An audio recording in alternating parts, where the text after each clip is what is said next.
Politics of creativity के इस talk show में आपका हार्दिक स्वागत है।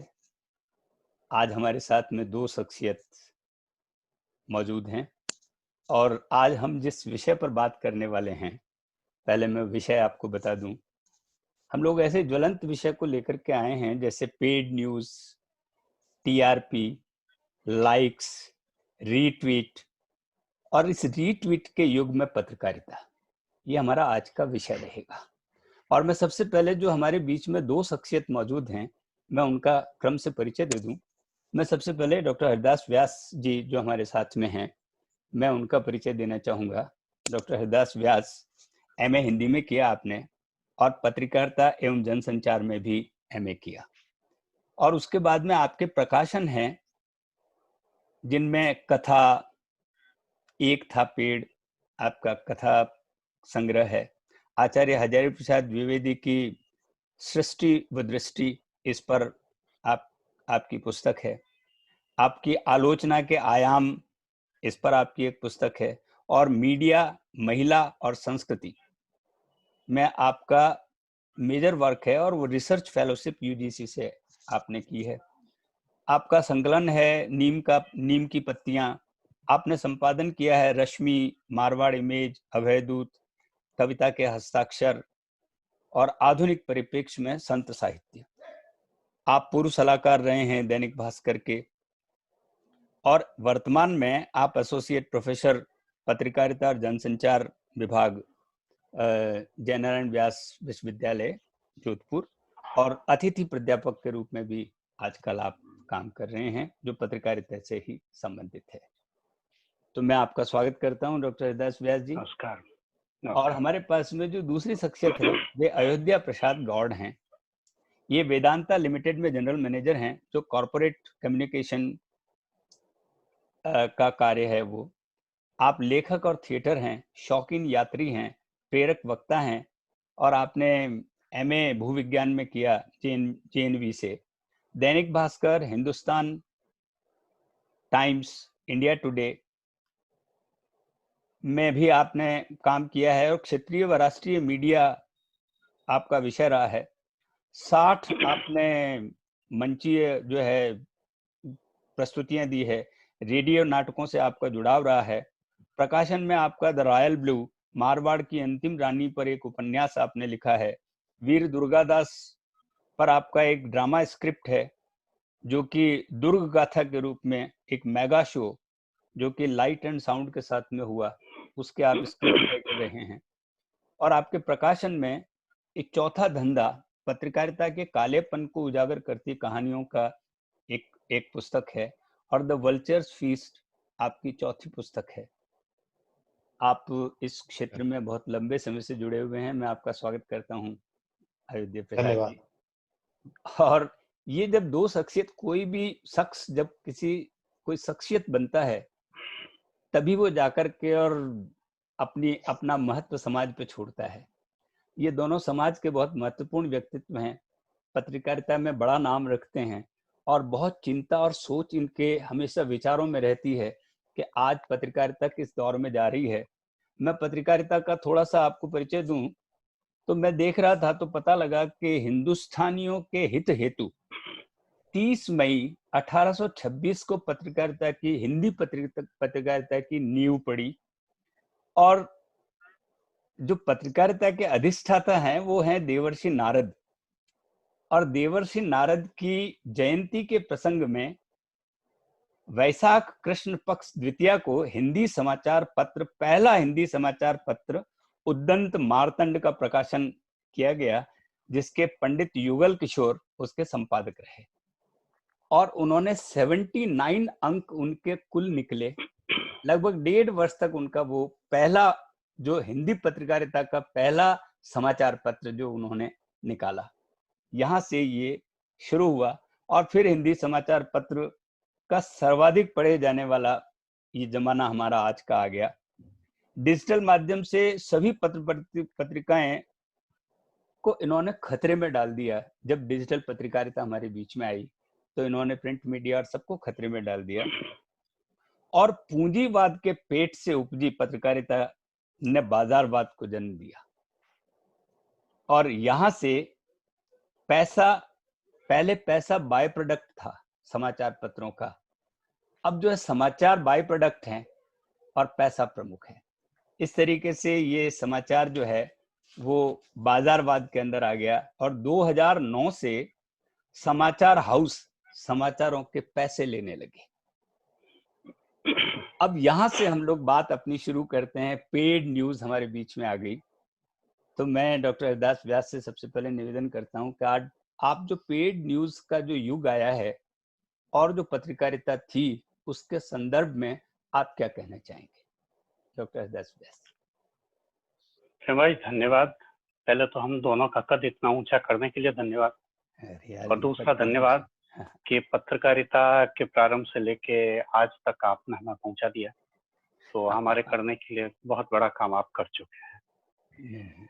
दरअसल प्रेम भाई, पेड न्यूज की शुरुआत औपचारिक तौर पर या आम जनता की नजरों में जो हुई वो चुनावी माहौल से शुरू हुई थी, और एक समाचार हाउस से जिससे अयोध्या भाई भी जुड़े रहे हैं, मैं भी कभी जुड़ा रहा हूँ। वहाँ पहली बार पेड न्यूज का जब एक शिकायत लेकर के वहाँ के एक वरिष्ठ एडिटोरियल बोर्ड के मेंबर जब एमडी के पास गए और उन्हें बताया कि इस तरह से मामला पेड न्यूज का बनता है, तो वे बड़े चौंके और उन्होंने उस मीटिंग में बाकी सबको बाहर निकाल दिया। जिन्होंने शिकायत की उनको भी कहा कि मैं आपसे कॉन्टेक्ट करता हूँ, और फिर जो पेड न्यूज जिसने छापी थी उनको बुलाया और बुलाकर के सीधे से कहा कि भैया ये जो पेमेंट है ये कहाँ गया। आप समझ सकते हैं मेरी बात को। हाँ। पेड न्यूज कब धीरे धीरे अंडरग्राउंड हो करके अंततः पहली मंजिल, दूसरी मंजिल और टॉप की मंजिल पे आ गई। लेकिन अब पेड न्यूज का इतना सरल फॉर्मेट नहीं रहा है। अब पेड न्यूज ये भी है कि अगर मैं आपको विज्ञापन बहुत सारे देता हूँ तो मेरी कोई भी न्यूज है वो आप छापेंगे। पेड न्यूज का भी ये भी मतलब है कि अगर मैं आपको विज्ञापन खूब सारे देता हूँ तो मेरी किसी न्यूज को रोकने का मेरा जो निवेदन है वो भी आप मानेंगे। ये भी एक इनडायरेक्ट पेड न्यूज है। और आप इलेक्ट्रॉनिक चैनल्स पर भी आप देखेंगे प्रायोजित कार्यक्रम आते थे, वो बड़े रेडियो पे और बड़े विधिवत आते थे। टीवी पर भी आते हैं, लेकिन टीवी पर भी आप देखेंगे कि वे तमाम न्यूज जो एक चैनल दिखाता है लेकिन एक चैनल नहीं दिखाता है। हो सकता है एक चैनल दिखाने के लिए कोई पेमेंट लेता हो, एक चैनल नहीं दिखाने के लिए कोई। अभी आपने सुना ही होगा हाल में कि लाइक्स खरीदे जाते हैं, रीट्वीट खरीदे जाते हैं, कि आपने देखा ही होगा। तो हम एक बहुत अगर व्यावहारिक बात करें तो पत्रकारिता मिशन नहीं रही।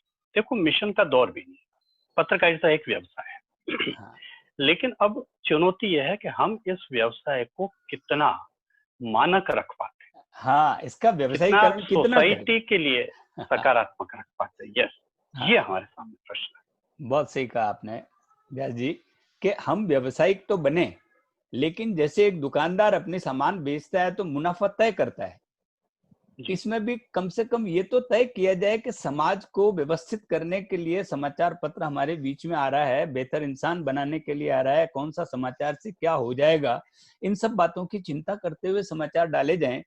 मैं अयोध्या प्रसाद जी गौड़ साहब से निवेदन करता हूं कि वे इस विषय को आगे विस्तार दें कि अगर समाचार पत्र को व्यावसायिक होना है तो कितना व्यावसायिक होना है, उसको क्या क्या मापदंड स्थापित करना पड़ेंगे। मैं आपसे ये जानना चाहता हूँ, आप पत्रकारिता से अच्छे से जुड़े हुए हैं, तो आप भी मुझे, और आपकी पुस्तक जो चौथा धंधा है, ये जो चौथा धंधा है, ये धंधा है रियली। अब जो है अखबार एक पत्रकारिता धंधे की तरफ जुड़ गई है। तो मैं ये सोचता हूँ धंधे की तह तक आप गए हैं, तो आप जरा इस पर अपने विचार प्रकट करें। बिल्कुल प्रेम भाई, मैं पुनः आपको धन्यवाद देता हूं कि एक मौका मुझे दिया, और हरि भाई को तो मेरे बड़े भाई हैं। और इस मुद्दे पर जो हरि भाई ने एक बात कही, मैं उसी से अपनी बात को आगे बढ़ाना चाहूंगा कि जैसा उन्होंने कहा कि अब हम मिशन के दौर में हैं नहीं, ये सच्चाई हमें स्वीकार कर लेनी चाहिए। हम उस युग में सपना ना देखें तो बहुत बेहतर है। दूसरी चीज ये कि कई चीजें हम समाज में करते हैं, परिवार में, राष्ट्र में करते हैं, या तो दबे छुपे हुए तरीके से की जाती है। जो किस्सा हरि भाई ने सुनाया वो एक इस तरह का किस्सा था जहां पर अंतर्मन में झांकने की कोशिश प्रबंधन ने की, उससे पूछताछ हुई, और शायद आगे कुछ एक्शन लिया गया होगा, हम मान के चलते हैं। लेकिन समाचार पत्र, मुझे लगता है मैं चौथा धंधा हमने कहा इसलिए था कि किसी समय में जिस मीडिया को प्रजातंत्र का चौथा चौथा स्तंभ। खंबा कहा जाता था, चौथा स्तंभ कहा जाता था, वो चौथा बिल्कुल। खंबा सिंपली चौथा धंधा बन गया। हाँ, हम तो उसने अपना स्तर गिराया है, इसका जी, ये अर्थ है। लेकिन हाँ, मेरा केवल उसमें ये निवेदन है कि नाम लेने में कोई बुराई नहीं है, क्योंकि वो उन्होंने ओपनली कहा था। टाइम्स ऑफ इंडिया के जैन ब्रदर्स ने साफ बोला कि we are into business of space selling. उन्होंने न्यूज का तो नाम भी नहीं लिया। तो जब आप समाचार पत्र के अंदर आप खुद कह रहे हैं कि स्पेस सेलिंग बिजनेस में हमारे पास में 16 पेज का स्पेस है, तो जितना स्पेस विज्ञापन भर पाएंगे उससे बचे हुए स्पेस में हम कुछ परोसेंगे। अब वो पत्र सीरियस खबरों के रूप में परोसें या पेड न्यूज के रूप में। जो हरिभाई ने एक बात कही, मैं उसमें एक और ऐड करना चाहता हूँ। बार्टरिंग सिस्टम होता है। बार्टरिंग में ये होता है कि अंडरस्टैंडिंग होती है, एडवर्टीजमेंट छपता भी नहीं है कभी। बार्टरिंग में ये होता है कि हम अंडरस्टैंडिंग करके रखते हैं कि हम आपको जो पेमेंट देंगे उसका जो रिसिप्ट है वो कटेगा तो एडवर्टीजमेंट के रूप में, वो लेकिन ऐड कभी छपेगा नहीं। उसके अगेंस्ट में आप उतनी ही स्पेस की, जिस तरीके की मैं न्यूज ऐड आप देने चाहते वाला हैं। व्यक्ति चाहता हूँ, उस तरह की सीरियस न्यूज, सीरियस रिपोर्टर के द्वारा बाई लाइन लिखी हुई भी मैं कह सकता हूँ कि मुझे वो नीचे लिखा हुआ नहीं चाहिए कि मार्केटिंग इनिशिएटिव, क्योंकि आदमी आजकल स्मार्ट हो गया, पढ़ लेता है, उसको पता चल जाता है। तो जो मुझे लगता है, मैं कई बार मजाक मजाक में कहता हूँ, वो जो गाना है ना, क्या से क्या हो गया तेरे प्यार में, तो मैं कहता हूँ तेरे पीआर में। तो पीआर एजेंसियां जो है ना, वो क्या से क्या कर चुकी हैं इसका, वो हाँ, किसी भी हद तक ट्विस्ट करने में जाती है। स्पेस सेलिंग और स्लॉट सेलिंग। स्लॉट बिकता है इलेक्ट्रॉनिक चैनल में, जैसा आपने कहा हरि भाई ने कि जो चीज हम एक चैनल पे देख रहे हैं वो दूसरे पे नजर नहीं आती, क्योंकि वो हाँ, स्लॉट बिका हुआ है। आधा घंटे का एक स्लॉट प्राइम टाइम में मैंने खरीदा, अब मैं उसको मेरी तरीके से उसको यूज कर सकता हूँ। यूज कर सकते। हाँ, लिए हैं। हाँ, हाँ, आपने बहुत सही कहा अरे भाई गौड़ साहब के जो है पेड न्यूज में वो स्पेस बेच रहे हैं और स्लॉट बेच जी रहे हैं। जी जी। अरे भाई, मैं यहीं से न्यूज आपकी न्यूज बात को कहीं है शुरू, ही नहीं। हाँ, न्यूज नहीं है, उनको बनाना है, न्यूज जी क्रिएट करनी है। तो अरे भाई, मैं यहीं से शुरू करता हूँ कि ये स्लॉट और स्पेस, ये स्पेस क्या सोच करके रखी जाएगी और स्लॉट क्या सोच करके रखा जाएगा, उनके क्या क्या ऐसा रहेगा कि यार ये स्लॉट इसको देने से, मैं तो ये कह रहा हूँ अखबार तक जो है लोगों को पता है कि ये अखबार इसका है, ये अखबार इसका है, ये चैनल इसका है, वो चैनल इसका है, अब इतना तक तय है। तो फिर वो स्लॉट तय करते हैं। कई पत्रकारों को हमने निकलते हुए भी देखा, पत्रकारिता में पत्रकारों का शोषण, और स्पेस के लिए आपने अपनी तरफ से कुछ कर दिया तो वो उनके मंतव्य को पूरा नहीं करता तो वो उसको लाएंगे नहीं। मैं हरि भाई को ये चाहूंगा कि इस विषय पर आप अपनी बात कहें, डॉक्टर दास व्यास जी। हाँ, देखिए प्रेम भाई, हर मीडिया संस्थान, चाहे वो रेडियो रहा हो, चाहे समाचार प्रबंधन रहा हो, और चाहे टीवी रहा हो, वहाँ editorial board versus technical board या एडिटोरियल बोर्ड वर्सेस एडवर्टाइजमेंट, इनका एक द्वंद्व चलता रहता है। और मौजूदा इतिहास भी इस बात का गवाह है कि एडिटोरियल बोर्ड हमेशा हारता है। ऑल इंडिया रेडियो में जब था तब टेक्निकल बोर्ड हरा देता था। मुरली मनोहर मंजुल जैसे जाने माने देश के एएसडी रहे हुए थे, स्टेशन डायरेक्टर रहे हुए थे, लेकिन मैंने देखा कि उनके नहीं चल पाती थी। बहुत नाम लेके मैं कह रहा हूँ हालांकि। उसके बाद में जब अखबारों में देखा तो आपकी बड़ी से बड़ी खबर है, वो बड़ी से बड़ी खबर आपकी तभी तक बड़ी है जब तक कोई विज्ञापन उसका स्पेस नहीं ले ले। जब पहली बार अयोध्या भाई को तो मालूम है, अयोध्या भाई तो उसमें बहुत जर्नलिज्म से बड़े गहरे जुड़े हुए थे, सीधे सीधे डायरेक्ट जर्नलिज्म से जुड़े हुए थे। जब पहली बार फेयर एंड लवली प्रोडक्ट ने देश के बड़े समाचार पत्रों के मुख पृष्ठ खरीद लिए थे, यानी कि स्पेस खरीद लिया था, ये बड़ा अपमानजनक था प्रिंट मीडिया के, बहुत ही अपमानजनक था। और उस समय बड़ा हाहाकार हुआ था, और बिल्कुल इसका कोई आंकड़ा आपको नहीं मिलेगा कि जो हाहाकार मचाने वाले पत्रकार थे, कुछ दिनों बाद उनके नाम दिखाई देने बंद हो गए। ये जो स्पेस है, इस स्पेस की कीमत भी समय अनुसार बदलती रहती है। जैसे लॉकडाउन, कोरोना लॉकडाउन हुआ, तो कोरोना लॉकडाउन में उसकी कीमत है वो अलग हो गई। आपने देखा होगा कि जो 18 पेज का 20 पेज का अखबार आता था वो 12 पेज में सिमट के रह गया। जो सप्लीमेंट आते थे वो सप्लीमेंट आने बंद हो गए। अभी आपने देखा होगा एक सबसे बड़ा जो इंडिया टुडे ग्रुप है, उसने अपना अखबार मेल टुडे बंद कर दिया। पहले मेल टुडे का बॉम्बे संस्करण बंद हुआ और अब 9 अगस्त को उसका लास्ट अखबार छपा था। 10 अगस्त से वो पूरा अखबार बंद हुआ। इस समय सैकड़ों पत्रकार सड़क पर आ गए। अयोध्या भाई इस बात को जानते होंगे कि अयोध्या भाई इसका कहीं आंकड़ा नहीं। सबसे दुखद ये है कि उनका जो समाज का दर्द, जो राष्ट्र का दर्द पूरे आपके सामने प्रस्तुत करता है, उसका अपना दर्द प्रस्तुत करने वाला कोई नहीं। और वह एक रिस्क जोन में जो लगातार काम करता है, कभी भू माफिया के विरुद्ध, कभी किसी पॉलिटिशियन के विरुद्ध, कभी किसी संप्रदाय के विरुद्ध, उसका अपना आर्थिक आधार इतना कमजोर है कि वह किस समय खिसक लिया जाए। अरुण शौरी जैसे पत्रकार, गिरिलाल जैन जैसे पत्रकार को सुबह पहुंचते ही लिफाफा पकड़ा दिया और अलविदा कह दिया। यह एक त्रासदी है। तो आप देखिए, एक तरफ तो स्पेस बिका और दूसरी तरफ पत्रकार का खरीदार नहीं है। ये दो विपरीत स्थितियों में हम जी रहे हैं और ये समाचार जगत की बड़ी त्रासदी। बहुत खूब, बहुत खूब। अड्डा जी, आपने बहुत सही बात कही कि स्पेस और स्लॉट के लिए किस तरीके से जो न्यूज एजेंसीज में जो जुड़े हुए लोग हैं, जो समाज के तबके से न्यूज उठा करके लाते हैं, उनकी न्यूज को महत्व नहीं दिया जाता है, उनकी न्यूज को काट दिया जाता है। उसकी न्यूज का जो है वो ये समझते हैं कि ये न्यूज नहीं जानी चाहिए, ये न्यूज जानी चाहिए। और संवाददाता और संपादक ये समझ रहे हैं कि इस न्यूज का महत्व समाज में क्या है। इस तरीके से जो द्वंद्व चलता है आपस में, और जो जो जो जो बाजार आपका खड़ा है, और उस बाजार की तरफ से एक चीज और मैं जानना चाहता हूं कि अब प्रिंट मीडिया और इलेक्ट्रॉनिक मीडिया, इन दोनों में आपस में इतना ज्यादा कंपटीशन हो गया है कि कहीं ना कहीं पत्रकारिता, प्रिंट मीडिया की स्थितियां बड़ी जो है वो गंभीर हो गई, जैसा डॉक्टर दास व्यास जी ने भी कहा।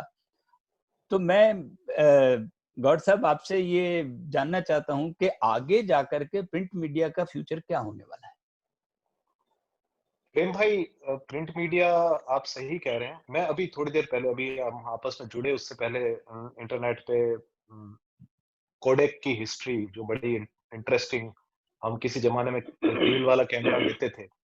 बदलाव के साथ में कोई भी इंडस्ट्री अपने आप को अगर नहीं बदलती है तो किस तरीके से आउट ऑफ कंपटीशन हो जाती है। कोडेक ने 1974 में डिजिटल कैमरा बना लिया था। 1974 में उन्होंने अपना एक पेटेंट ले लिया था।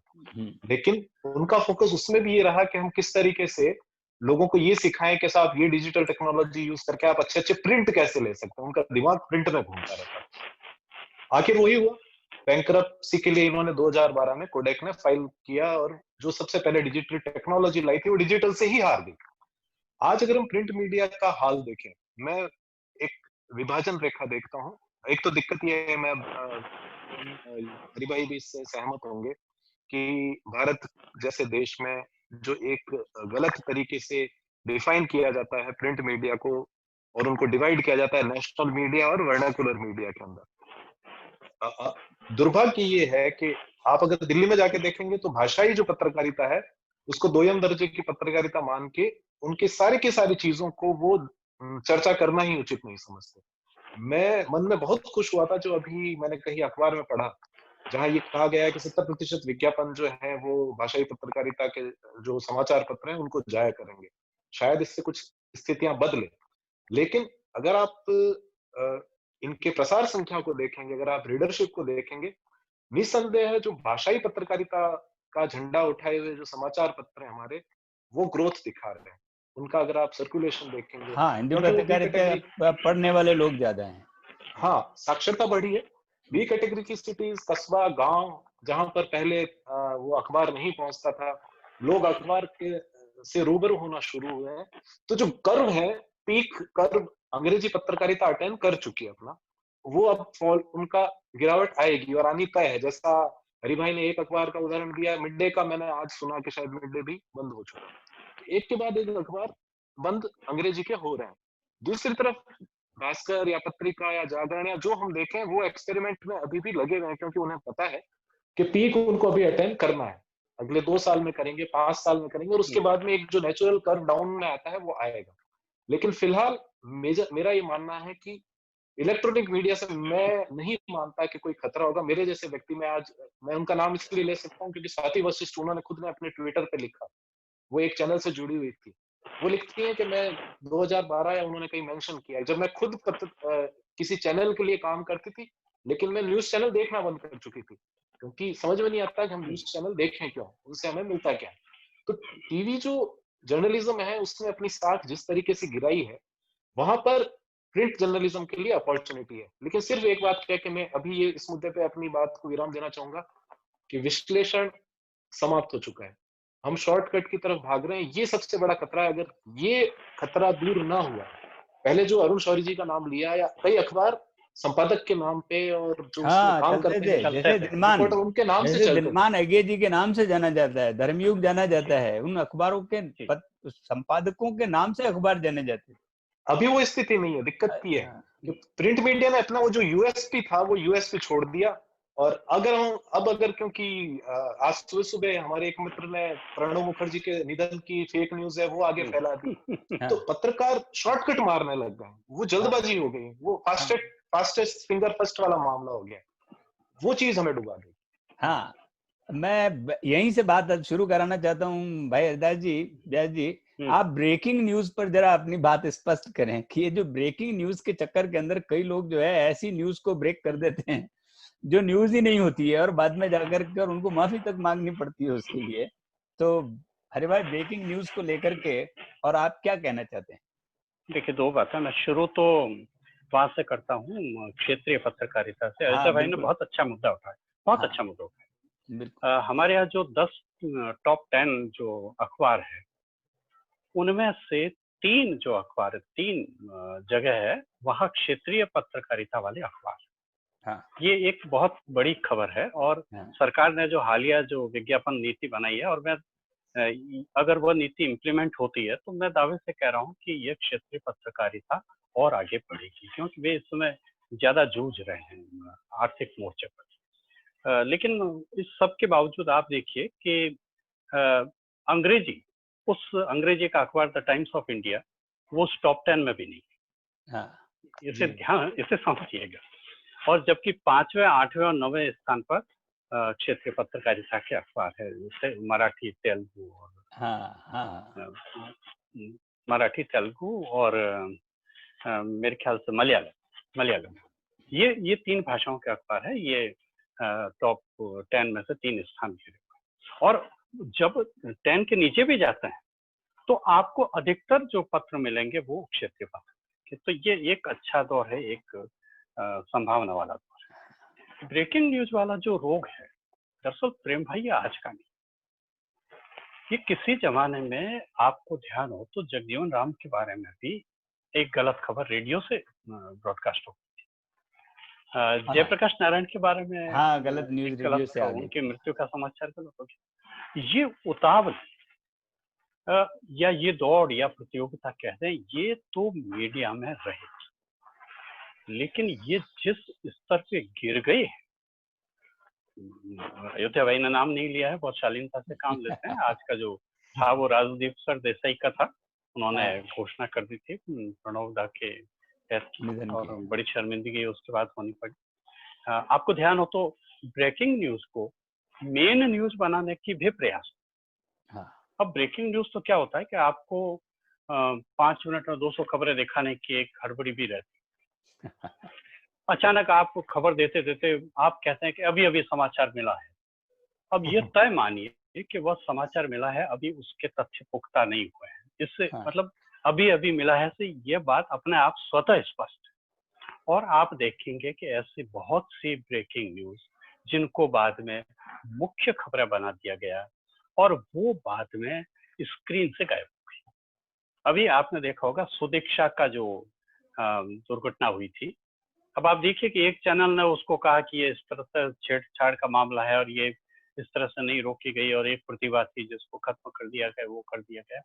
और पूरे एक अभियान में कुछ चैनल्स लगे हुए थे। लेकिन जब तथ्यात्मक रिपोर्ट आई, जब सीसीटीवी कैमरास की रिपोर्ट आई, तो आपने देखा होगा कि वो ब्रेकिंग न्यूज से मेन न्यूज जो बनी थी, वह खबर अंततः अब स्क्रीन से गायब हो गई। ये हड़बड़ाहट का नतीजा। अभी जो आपने पूछा था ना अयोध्या भाई से सवाल कि भाई ये प्रिंट मीडिया और इलेक्ट्रॉनिक मीडिया, तो ये इन दोनों के बीच जो चल रहा है, तो क्या संभावना है? प्रिंट मीडिया ही अंततः आप देखेंगे विश्वसनीय रहेगा। बहुत छोटा जीवन अभी है, अभी युवा पूरा हो रहा है इलेक्ट्रॉनिक मीडिया, लेकिन जितनी अधिक फेक न्यूज आपको इलेक्ट्रॉनिक मीडिया पे दिखेगी। अब इलेक्ट्रॉनिक मीडिया में मैं सारे शामिल कर रहा हूँ, फेसबुक कर रहा हूँ, ट्वीट कर रहा हूँ, ये सब कर रहा हूँ। हाँ, आपको जितनी फेक न्यूज वहां दिखेगी, आपको प्रिंट मीडिया में नहीं दिखेगी।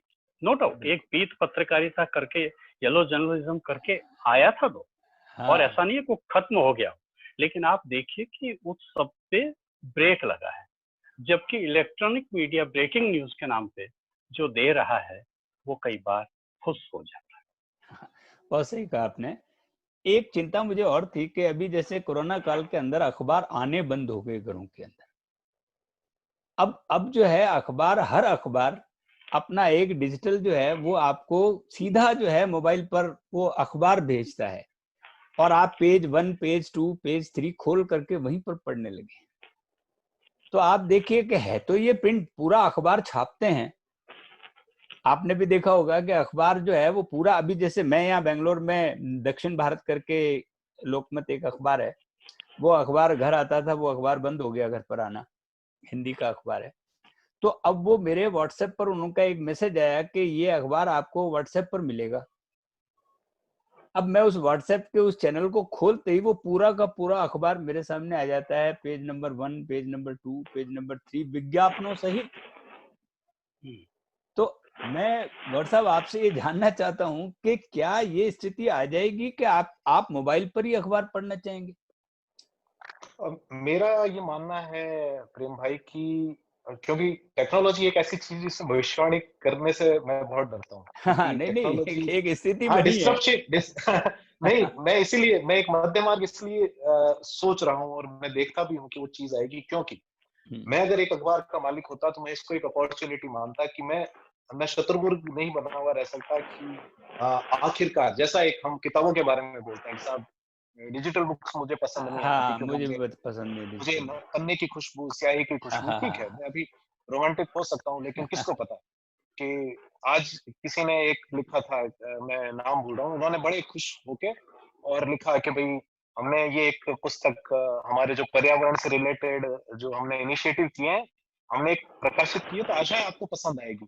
नीचे अगर आप कमेंट देखेंगे, लोगों ने उनको गालियां निकाली है कि आप पर्यावरण की बात करते हैं और आप पुस्तक छाप रहे हैं, इससे तो पेड़ कट जाता है, ये फलाना ढिमकाना। तो मतलब समझ में नहीं आता है कि आदमी कल को ये कहने लग जाएगा कि अखबार क्यों पढ़ रहे हो, उसमें तो है ना पेड़ कटता है। हाँ, लेकिन मैं ये भी मानता हूँ कि अगर मैं देख रहा हूँ कि डिजिटल टेक्नोलॉजी और मेरे हाँ, बीच की जो सीमा रेखा है वो ब्लर्ड हो रही है, अखबार पढ़ा जाने लगा है, और मैं क्योंकि बड़ा, कई छोटे अखबार है बेचारे, वो तो खुद चला के बंद कर चुके हैं, भाई बस मेरा नाम चलता रहे, मैं रोजाना हाँ, केवल डिजाइन करूंगा, पीडीएफ निकाल दिया करूंगा। हाँ, तो ये एक तरीके से उनके डूबते को तिनके का सहारा हो गया। लेकिन मैं अगर देखूं कि अगर मेरा अखबार होता तो मैं बार कोडिंग के जरिए, अगर आज मैंने अशोक गहलोत और सचिन पायलट के मिलन की अगर एक छोटी सी खबर छापी है, तो मैं 2 बार कोड देके कहता कि इस बार कोड को स्कैन कीजिए और आपको मैं वीडियो भी दिखाऊंगा, इस बार कोड को आप स्कैन कीजिए मेरे अखबार को, आपको इसके पीछे की कुछ चीजें और इंटरेस्टिंग आपको जानने को मिलेंगी। तो वैल्यू एडिशन जो कर निकलेगा, मुझे लगता है कि वो अपने इस चीज को बचा ले जाएगा। नहीं तो कोरोना काल में जैसा आपने कहा कि एक बड़ा मेजर डिसरप्टिव फेज आया है हमारे, हाँ, बिल्कुल। और आज की डेट ये में अखबार जो है वो इस पर आ रहा है और इस पर ही देखना पड़ रहा है मोबाइल के ऊपर, और वो वैसे ही छप रहा है जैसे प्रिंट मीडिया में छपता है। पर लेकिन आप प्रेम प्रिंट में भाई, आया नहीं आपके सामने, लेकिन वो अखबार बस केवल इसके अंदर ही आ गया कि आप पेज नंबर 1, पेज नंबर 2, उसमें विज्ञापन भी देख रहे हैं, हम सब देख रहे हैं। तो मुझे लगता है कहीं ऐसा नहीं हो कि आने वाले समय में हम इस चीज के आदी हो जाएं कि हम इसी के अंदर अखबार देखेंगे। लेकिन प्रेम भाई मुझे बड़ी उम्मीद गांवों से है, जो हम रेडियो के पक्ष में जो चीज हाँ कहा करते थे कि साहब ये बात है, ये बात सही टेलीविजन आ गया लेकिन रेडियो जब तक बैल के वो सींग पे लटका हुआ ट्रांजिस्टर है तब तक रहेगा। मुझे लगता है गांव में आज भी, मैं बाड़मेर में जहां मैं ढाणियों में मिलता हूँ लोगों से, आज भी बुजुर्गों की 5-7 टोली बैठ जाती है, किसी एक को कहा जाता है हाँ पढ़ के सुनाओ भाई आज ये इसमें क्या लिखा है तू बता, और बता फोटो कौन सी है, ये क्या है। वो जो लगाव है अखबार का वो अभी तक इतना जल्दी जाएगा नहीं गांवों से, कम से कम। हम शहर वाले हो सकता है इस टेक्नोलॉजी को जल्दी से गले लगा चुके हैं ऑलरेडी, गांवों से उम्मीद है। हाँ, एक बात मैं और पूछना चाहता हूँ कि आजकल जो हर एक आदमी जिसके पास मोबाइल है वो पत्रकार हो गया है जैसे। अब आप देखिए कि वो सड़क पर खड़ा हुआ न्यूज बनाता है और खड़े खड़े बात करता है और उठा करके उसको उसमें डाल देता है, और उसी को माध्यम लेकर के बड़ी बड़ी घटनाएं, दुर्घटनाएं घट जाती हैं। आप एक एक्सीडेंट की न्यूज बना करके और डालते हैं, और या कोई एक किसी की मारपीट की खबर डालते हैं और उसका वीडियो बना करके इधर आपने इसमें डाल दिया, और उसको लोग ऑथेंटिक खबर की तरह लेने लगे हैं। तो मैं ये सोच रहा हूं कि ये जो पब्लिक मीडिया जो आपस में काम कर रहा है, इस मीडिया के विषय में मैं हरिदास जी आपसे जानना चाहता हूं कि ये कितना खतरा है, या ये इसकी क्या ऑथेंटिसिटी है, लेकिन इस पर लोग विश्वास करने लगे हैं और इस पर बहुत बड़ा सामाजिक परिवर्तन। मैं बेंगलोर की घटना को लेकर के अगर कहूं, अभी 2 दिन पहले यहाँ पर जो दुर्घटना हो गई, उसको किसी ने इसी तरीके से प्रमोट कर दिया कि न्यूज को गलत तरीके से गलत लोगों के हाथों में पहुंच गई, और वो इस तरीके से आगे चलती चली गई और लोग उसको ऑथेंटिक मान करके और करने लगे। अभी आपने देखा सारी की सारी जो लोग पलायन कर रहे थे, उनके वीडियो बना बना करके लोगों ने डाले, और सब जो है, फिर अखबार भी आजकल प्रिंट, ये जो इलेक्ट्रॉनिक मीडिया है, वो वहीं से न्यूज उठा करके और लोगों को दिखाना शुरू कर देता है वीडियो के रूप में। इस पर आप क्या कहेंगे? अब प्रेम भाई बहुत मौजू बात कही आपने, बहुत मौजू बात कही, और इस पे बात किए बिना ये चर्चा हाँ, ये हमारी पूरी नहीं हो पत्रकारिता की सकती। ये एक नई संभावना निकल करके आ गई कि हर आदमी पत्रकार हो गया। मतलब मीना कुमारी की एक गजल है कि दिल सा साकी जब पाया बेचैनी भी साथ मिली। तो हमने संसाधन तो पा ली, हाँ, बहुत अच्छे संसाधन पाए। आपके हाथ में दुनिया है, पूरा वर्ल्ड आपके हाथ में। आप एक ट्वीट करके पूरी दुनिया को ये सूचना दे सकते हैं। बड़ा हाँ, ये एक बहुत कमाल है, इसमें कोई दो राय। बस ये है कि इस कमाल का उपयोग करने की योग्यता हमें है। क्या योग्यता अपने आप आती? क्या योग्यता सोसाइटी से आती है? क्या ये योग्यता किसी को इसमें पारंगत करने की जरूरत है सरकारों का? ये बहुत सारे सवाल, क्योंकि हमारे पास ये जो मीडिया है इस पे कोई कुछ भी डाल सकता है पब्लिक। अयोध्या भाई और हम जब बात कर रहे थे तो हमारे सामने आया कि ऐसे कंटेंट भी इस पे डाले जा रहे हैं। आपने जो एक बात कही जिससे हिंसा भड़क गई, एक फेक न्यूज हो गई, फेक न्यूज से भी हिंसा भड़क गई, मॉब लिंचिंग शुरू हो गई, ये सारे इसके परिणाम है। आप देखिए मोबाइल ग्रुप, व्हाट्सएप ग्रुप बन गए, बहुत अच्छी बात है, लेकिन उस व्हाट्सएप ग्रुप का क्या उपयोग होता है? सीए के विरोध में 2 व्हाट्सएप ग्रुप ने पूरा, आप देखिए, दिल्ली में आग लगा दी, जामिया इस्लामिया में आग लगा दी, जगह जगह आग लगा दी।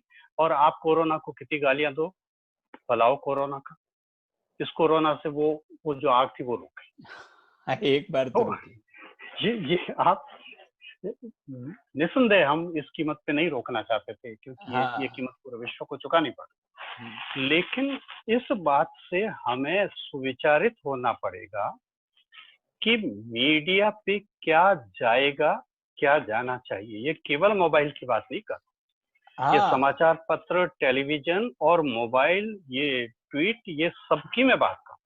मैं कह रहा हूँ जैसे अखबार जो रजिस्टर्ड होता था, जैसे न्यूज चैनल्स रजिस्टर्ड हैं, इनकी कोई रजिस्ट्रेशन है नहीं। सड़क पर खड़े होकर के वीडियो बनाया और उसको डाल दिया, और उसी को न्यूज वालों ने दिखा दिया। उसको न्यूज वालों ने यूं क्यों दिखा दिया कि ये हमारे पास में एक वीडियो आया है।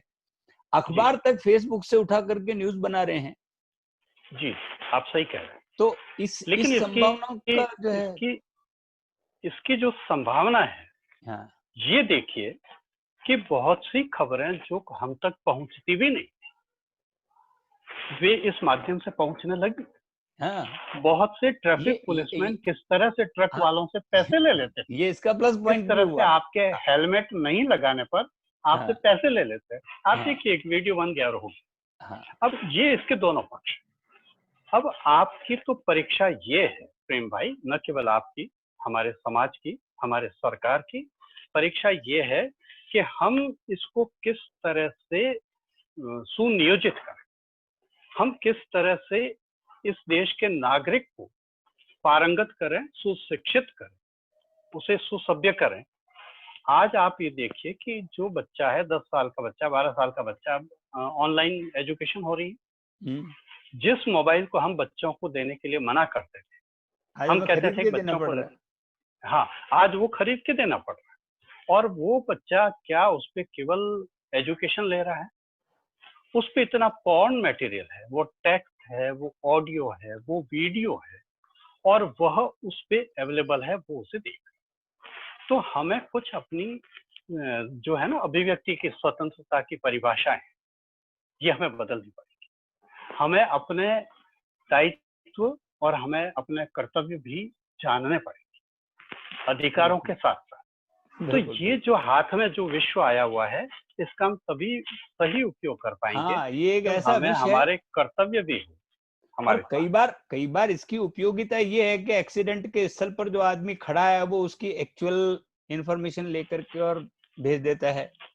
आपको विश्वसनीयता ये है कि वो व्यक्ति वहां खड़ा है, आपका मीडिया वहां तक पहुंचेगा, तब तक वो खबर इधर उधर हो जाएगी। ये इसका प्लस पॉइंट भी है, लेकिन ठीक। इसका माइनस पॉइंट ये है कि ये बना करके भी भेजा जा सकता है और इसको लोग जो है सही समझ लेते हैं। तो जी। गौर साहब, मैं आपसे एक अंतिम प्रश्न के रूप में मैं आप लोगों के बीच में आना चाहता हूं कि एक चीज जो अभी निकल करके आई है, आपने देखा होगा कि जैसे प्राइम वीडियो है, नेटफ्लिक्स है, वेब सीरीज हैं, इन लोगों ने भी दिमाग को प्रभावित करना शुरू किया है।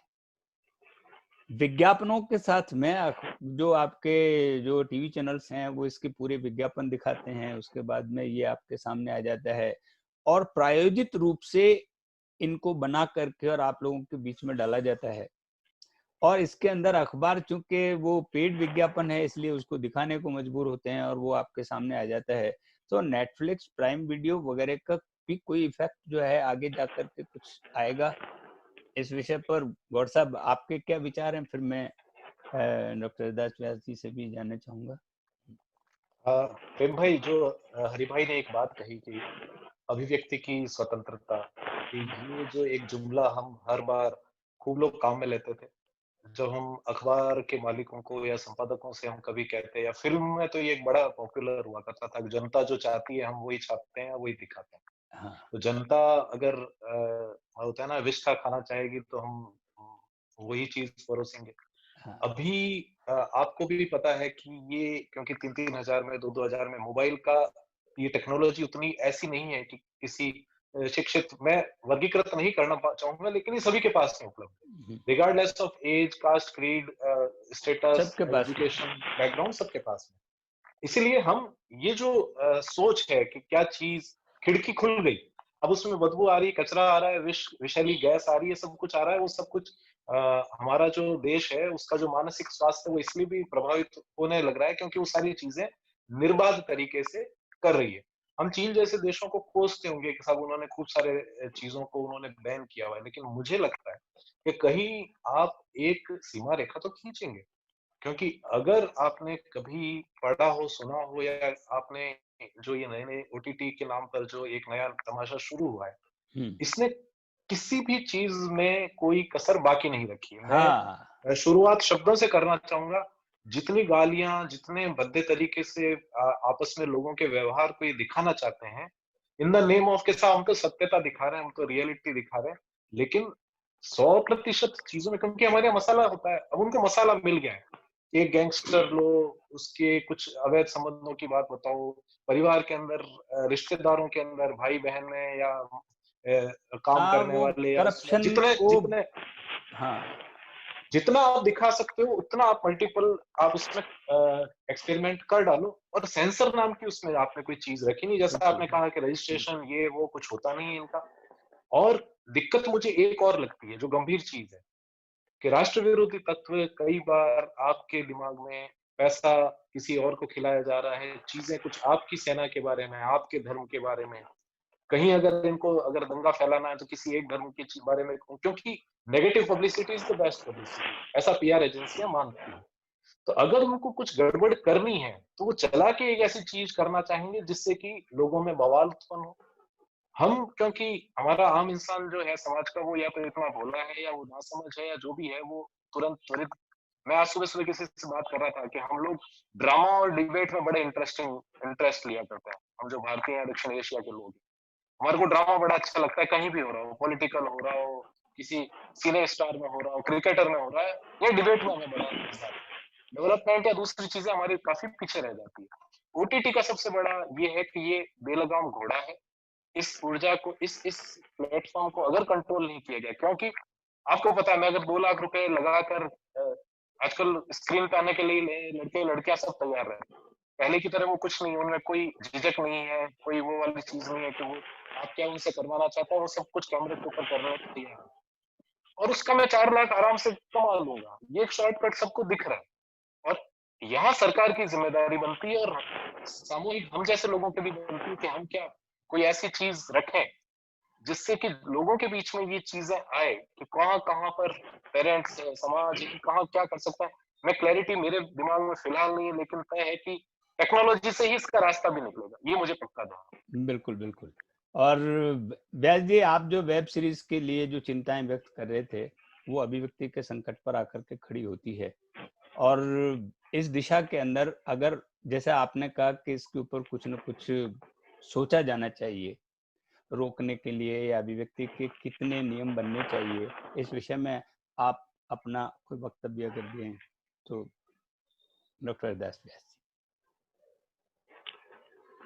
प्रेम भाई, मेरा एक निष्कर्ष रूप में ये मानना है हर हाल में, केवल हमारे देश के लिए नहीं बल्कि हर देश के, कि मीडिया पे, अब वो मीडिया चाहे कोई भी हो, उस पे क्या जा रहा है और क्या नहीं जाना चाहिए, ये चीजें तो सरकार को तय करनी पड़ेगी।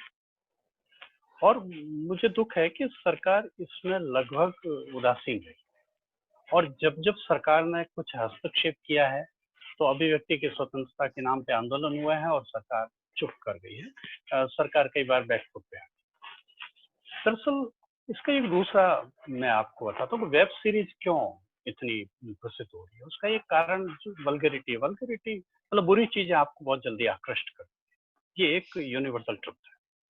अब हमारी सारी लड़ाई इसके विरुद्ध ही तो है कि हम सुरुचि संपन्न पीढ़ी कैसे तैयार करें। हमारी यही तो जद्दोजहद है, और क्या है, इंसान की जद्दोजहद ही है। और मीडिया भी इसमें एक चुनौती दे रहा है, लेकिन इसके चुनौती का एक कारण हो रहा है। आप ये देखिए कि बालिका वधू जैसे सीरियल है, या सास भी कभी बहू थी जैसे सीरियल है, ये धीमी गति के समाचार के सीरियल, 30 मिनट का एक सीरियल होता है, उसमें 3 मिनट वो पहले क्या आ चुका है वो वापस रिपीट करता है, फिर उसमें 8 मिनट के विज्ञापन आते हैं, फिर वो अंतिम 2-3 मिनट में कि हम अगले एपिसोड में क्या देंगे वो रिपीट करता है। इतनी धीमी गति के सीरियल, अयोध्या भाई को पता होगा कि पाकिस्तान में टेलीविजन हमसे पहले आया, और पाकिस्तान ने सीरियल्स में कमाल कर दिया। 2 चीजों के लिए मैं पाकिस्तान की खूबियों को मानता हूं कि एक तो शुरुआती दौर के जो सीरियल्स थे वो पाकिस्तान ने कमाल किए थे, नो डाउट बाद में हम उनसे आगे गए, इसमें कोई दो राय। और दूसरा जो मैं आज की चर्चा करते हुए आपसे कह रहा हूँ कि हमारे यहाँ जो परिचर्चाएं होती है, टॉक शो, कितनी चीख पुकार हल्ला गुल्ला, 2-2 लोग 3-3 लोग एक साथ बोल रहे हैं, पाकिस्तान में यह चीज नहीं है। वेद प्रताप वैदिक गए, वहां पर जब उनको परिचर्चा में बिठाया गया, वो पाकिस्तान पे जम के बरसे, खूब उल्टा सुल्टा बोले, लेकिन मजाल कि वो बोल रहे हैं उसके बीच में कोई बोल रहे। ये एक संस्कार हर मीडिया, हर चैनल का डेवलप करना पड़ता है। और हमारे यहाँ आपने पिछले दिनों गौर किया होगा कि जो चैनल जितना चिल्ला के बोलता है उतना उसका टीआरपी जाता है। इसका मतलब कि कहीं हम में सुरुचि, संपन्नता और समझ, इन दोनों में विकास की बहुत ज्यादा जरूरत है। और इसके लिए सरकार का भी उसी तरह का दबाव चाहिए जैसे एक परिवार में बच्चे को सुरुचि संपन्न करने के लिए पेरेंट्स का एक नैतिक दबाव चाहिए। यह नैतिक दबाव सरकार को करना पड़ेगा। उसके बिना राष्ट्र विरोधी गतिविधियां नहीं रुकेगी, पौन जैसे अश्लीलताएं नहीं रुकेगी, आपसी बोलचाल की भाषा की जो विकृतियां हैं नहीं रुकेगी, पारिवारिक, सामाजिक और राष्ट्रीय रिश्तों में जो विकृतियां आ रही है वो नहीं रुकेगी। आप ये देखिए कि जब राष्ट्रीय विकृतियां रोकने की कोशिश होती है तो हम एक नया शब्द ले आए, फासिज्म, कि साहब ये तो फासिज्म है। ये हमें ये समझना पड़ेगा कि यह देश जो कभी 36 लाख वर्ग किलोमीटर में फैला हुआ था, वो आज सिमट के 2/3 केवल इसलिए रह गया क्योंकि हमारे पास राष्ट्रवाद नहीं था। हम अपने अपने राज्यों को ही राष्ट्र समझते थे, लाख आरोप लगाए, लेकिन यह राष्ट्रवाद है, ये हिटलर के राष्ट्रवाद से इसलिए अलग है कि हिटलर के राष्ट्रवाद में वही चीन की विस्तारवादी नीति थी। हमारे राष्ट्रवाद में हमें अपने राष्ट्र को संगठित और सुरक्षित रखने का ध्येय रखना पड़ेगा। और यह काम सरकारों को और हम जैसे जो अपने आप को तथाकथित बुद्धिजीवी कहते हैं, चैनल के मालिकों को, जिनके हाथ में मीडिया है, उनको अधिक जिम्मेदारी से करना पड़ेगा। बहुत बहुत धन्यवाद हरिदास जी। और गौड़ साहब, आप लोगों ने इस निष्कर्ष को निकाल करके रखा है कि कहीं न कहीं कोई न कोई चेक, कोई न कोई किसी न किसी प्रकार से उसके ऊपर कोई रुकावट लगनी चाहिए, जो कि इस तरीके की चीजों को फैला रहे हैं और जो फैलाने में मदद कर रहे हैं, चाहे वो प्रिंट मीडिया हो और चाहे इलेक्ट्रॉनिक मीडिया हो। आपने वो सारी चिंताएं यहाँ पर व्यक्त कर दी, जो चिंताओं से आज का हमारा आम आदमी त्रस्त हो रहा है। उन सारी चिंताओं को आपने यहाँ पर आज रखी। क्रिटिक्स ऑफ क्रिएटिविटी के इस शो में, इस टॉक शो के अंदर आज की उपलब्धि ये रही कि हमने पत्रकारिता को विस्तार से समझने की कोशिश की, उसके भीतर तक प्रवेश किया और आम जन तक हमने पत्रकारिता के वो सारे संदर्भ खोले जिनकी खोलने की आवश्यकता आज के जमाने में महसूस होती है। आप लोगों का बहुत बहुत धन्यवाद। आप हमारे बीच में आए और आपने हमारी टॉक शो को एक नए आयाम प्रदान किए। उसके लिए मैं डॉक्टर हरिदास जी व्यास जी का और अयोध्या प्रसाद गौड़ साहब का, दोनों का व्यक्तिगत रूप से भी और क्रिटिक्स ऑफ क्रिएटिविटी की ओर से भी धन्यवाद ज्ञापित करता हूँ। बहुत बहुत धन्यवाद। बहुत बहुत आभार।